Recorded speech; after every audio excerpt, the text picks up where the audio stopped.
I just want to say happy Monday. The weather is beautiful. We have another very busy week here at the White House, as you know. The Chancellor of Germany will be here later this week on Thursday for a visit with the President. The President will also be holding a roundtable with law enforcement later this week as well. Today he is packed with meetings and calls on all of the challenges our country faces, but there's a lot of good news on the economic front as well. You see the inflation report. Inflation is down. We saw a report this morning showing that incomes are up. Consumer confidence in May jumped to the highest it has had in a month jump in 4 years. So there's a lot of good news. There's a lot of work to do, and the President's hard at it. So why don't I take a few questions? Karoline, what can you say to the Jewish community today to ensure that the White House is doing everything they can to keep them safe after the horrific attack in Boulder, and also the 2 Israeli embassy staff who were targeted just last week here in our nation's capital? Yeah, we have seen 2 horrific cases of anti-Semitic violence in our country in the last 2 weeks, and it is unacceptable to this President and this White House. And rest assured, to all Jewish Americans across our great country, this President has your back, and he's not going to allow anyone to take part in violent terrorism. It's acts of terrorism in our country, and that's what this case in Boulder, Colorado is being investigated as. Kudos to our FBI Director, Kash Patel, for immediately calling this a targeted terrorist attack. That's clearly what it was. But I'd also like to point out that this administration has done more than any administration to curb this violence and to curb illegal immigration. We secured our border in record time, but we're also tightening up our visa process and our legal immigration process. And we know that this individual, this terrorist, was allowed into this country by the previous administration, was foolishly given a tourism visa, and then was illegally allowed to stay. These individuals are going to be deported, and we're not going to tolerate such violence in our country. Karoline, last week you told me that Donald Trump was waiting until the talks between Russia and Ukraine today in order to make a judgment on whether or not Vladimir Putin wanted peace.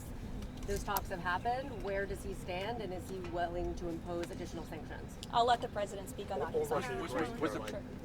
Today, the Russian and Ukrainian delegations met in Istanbul, but the Turkish president is suggesting that it's high time that leaders, President Erdogan, President Trump, President Putin, and President Zelensky meet in Istanbul. Is that something that President Trump would support and would be partaking?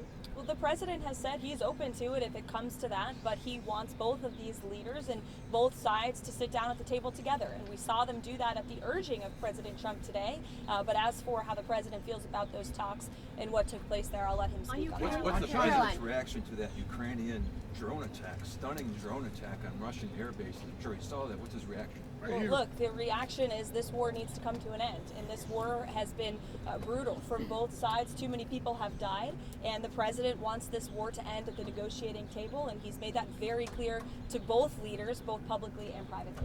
Are the trade negotiations still ongoing after last week's pause, and how are the negotiations with the European Union to avoid that 50% tariff? Well, the European Union came to the table thanks to President Trump's threat of tariffs, and now we are seeing that they are negotiating in good faith with our delegation. So we remain hopeful and optimistic that a deal can be struck with the European Union. As you know, we are in discussions with many other countries around the world as well who understand the need to cut a good deal with this President and the administration. And Secretary Bessent and Secretary Lutnick, Ambassador Greer continue to work around the clock on this. As far as these attacks are concerned, we saw the firebombing of the Pennsylvania governor's mansion, as well as what happened over at the museum here in Washington, and now this most recent attack. Is there concern in the administration that there could possibly be some sleeper cells here in the United States?